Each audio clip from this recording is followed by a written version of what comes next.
Do you see now कि love, because you write about love, you have experienced love, and I hope so, yeah. Still trying, still greedy for it. And you have written love for very very different generations, और अब बहुत different लिखोगे because now the Gen Z is there, right? What do you think, like what does like Gen Z को क्या गलत लगता है about love? Actually, what do they get wrong? The Gen Z is getting the same thing wrong which anybody in their age, in any generation, has got wrong. क्या? They look at the exterior and gradually they realize that it is the interior. And gradually they realize that the quality of love doesn't exist in the person that is the object of your love, but inside you. Have you seen that a certain person, every time that he says he's in love or she says she's in love, is in love in the same way? Why is that the case? It must be that there is something in that person's heart that can only express itself in a certain way and wants to express itself. वरना कहते हैं ना कि मोहब्बत की गलती दोबारा करेगा, वो क्यों करेगा? कुछ लोग एक तरह से वही है, जैसे मतलब अभी हम लोगों ने कुछ देर के पहले बात की ना कि प्री डिस्पोजिशन होता है, ये भी एक रिक्वायरमेंट होती है, ये भी एक जीजू है, to be in love, to do something. And कुछ लोग ऐसे होते हैं जो बहुत कुछ करना चाहते हैं, वो कुछ लोग ऐसे होते हैं जो चाहते हैं कि बहुत कुछ कोई करे उसके लिए. अलग अलग तरह के लोग होते हैं, बट जो लोग करना चाहते हैं दूसरे के लिए, वो हमेशा करना चाहेंगे हर रिश्ते में, वो अपना स्ट्राइप नहीं चेंज कर लेते. But have you heard this? बहुत लोग बोलते हैं, उसके बारे में बहुत लोग रिसर्च भी कर रहे हैं, पढ़ते भी जा रहे हैं, एंड आई एम श्योर आसपास के लोगों में भी देखा होगा आपने कि यंगर जनरेशन, या तो शायद वो ज़्यादा बोलते हैं कि कुछ मिसिंग है. देयर इज़ दिस एक कॉन्स्टेंट फीलिंग कि कुछ मिसिंग है. उनकी लाइफ बहुत अच्छी चल रही है, शायद वो ऐसे पार्टनर के साथ हैं जहाँ पर उन्हें सब कुछ मिल रहा है, बहुत अच्छा पार्टनर भी है, then there still feeling this missing. बहुत लोग तो रिलेशनशिप में या प्यार में आ ही नहीं रहे इसीलिए क्योंकि उन्हें लग रहा है कि कुछ तो मिसिंग है, and there is a constant एक फीलिंग होती है.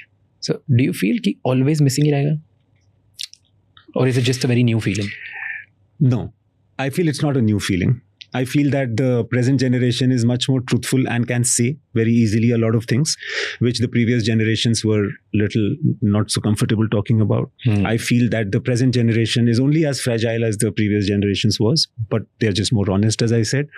The other thing is that I feel the present generation is much more exposed to modes of communication, and that's why they are expressing themselves much more. I think it's not only the generation, Raj. I feel that it is the whole world. ऐसा नहीं है कि कोई 60 साल का बंदा है तो वो अपने मोबाइल फ़ोन में बार बार मैसेज नहीं भेज रहा होता है. उससे अगर आप पूछोगे सर जब आप 20 साल के थे तो फिर कहाँ था ये फ़ोन, आप तो नहीं करते थे, कैसे जिंदा थे, उसको खुद नहीं पता. His situation is perhaps worse than a 20-year-old boy.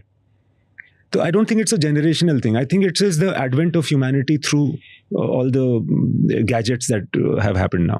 So I feel that the present generation will get it also faster. The present generation के सेंस ऑफ वैल्यू में ना हिपोक्रेसी नहीं है कि बोलते हैं ऐसे ना, क्योंकि वो लोग आपस में डिस्कस कर लेते हैं, जो लग रहा है बोल देते हैं. और अपने दिल में नहीं रखते. अपने दिल में रख करके अंदर ही अंदर मैं सफ़र करूंगा मगर मैं आपसे सुपीरियर हूँ क्योंकि मैं ज़्यादा सफ़र कर रहा हूँ, ये सब बेवकूफ़ी नहीं पालती younger generation.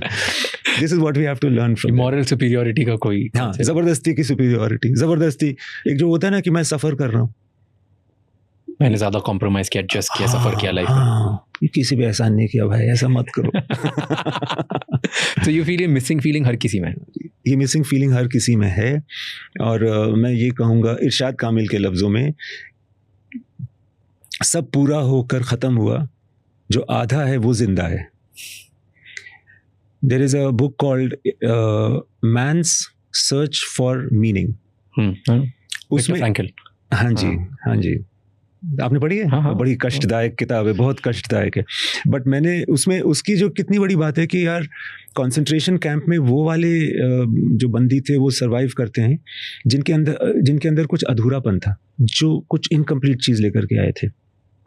In a strange sort of a way, ये जो फिल्म मैं बना रहा हूँ, मैं वापस आऊँगा, उसमें भी यही है कि कोई चीज़ इनकम्प्लीट रह गई है और वो चीज़ों को ख़त्म नहीं होने दे रही, और वो क्या चीज़ है इसको हम समझने की कोशिश कर रहे हैं।